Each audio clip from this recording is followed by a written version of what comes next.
He was just tight enough and just familiar enough with the house to be able to go out into the kitchen alone, apparently to get ice, but actually to sober up a little.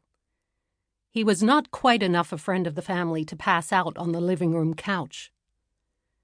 He left the party behind without reluctance, the group by the piano singing Stardust, his hostess talking earnestly to a young man with thin, clean glasses and a sullen mouth. He walked guardedly through the dining room, where a little group of 4 or 5 people sat on the stiff chairs, reasoning something out carefully among themselves. The kitchen doors swung abruptly to his touch, and he sat down beside a white enamel table, clean and cold under his hand. He put his glass on a good spot in the green pattern, and looked up to find that a young girl was regarding him speculatively from across the table. "Hello," he said. "You the daughter?" "I'm Eileen," she said. "Yes." She seemed to him baggy and ill-formed. It's the clothes they wear now, young girls, he thought foggily.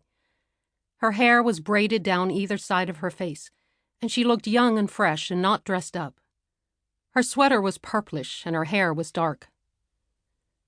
"You sound nice and sober," he said, realizing that it was the wrong thing to say to young girls.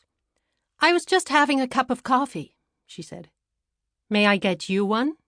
He almost laughed, thinking that she expected she was dealing knowingly and competently with a rude drunk. "Thank you," he said. "I believe I will." He made an effort to focus his eyes. The coffee was hot, and when she put a cup in front of him, saying, "I suppose you'd like it black," he put his face into the steam and let it go into his eyes, hoping to clear his head. "It sounds like a lovely party," she said, without longing. "Everyone must be having a fine time." "It is a lovely party." He began to drink the coffee, scalding hot, wanting her to know she had helped him. His head steadied and he smiled at her. "I feel better," he said. "Thanks to you." "It must be very warm in the other room," she said soothingly. Then he did laugh out loud, and she frowned, but he could see her excusing him as she went on. "It was so hot upstairs, I thought I'd like to come down for a while and sit out here." "Were you asleep?" he asked. "Did we wake you?" "I was doing my homework," she said. He looked at her again, seeing her against a background of careful penmanship and themes, worn textbooks and laughter between desks. "You're in high school?" "I'm a senior." She seemed to wait for him to say something, and then she said, "I was out a year when I had pneumonia." He found it difficult to think of something to say.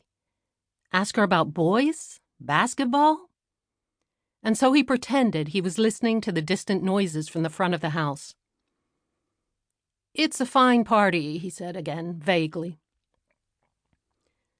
"I suppose you like parties," she said. Dumbfounded, he sat staring into his empty coffee cup. He supposed he did like parties.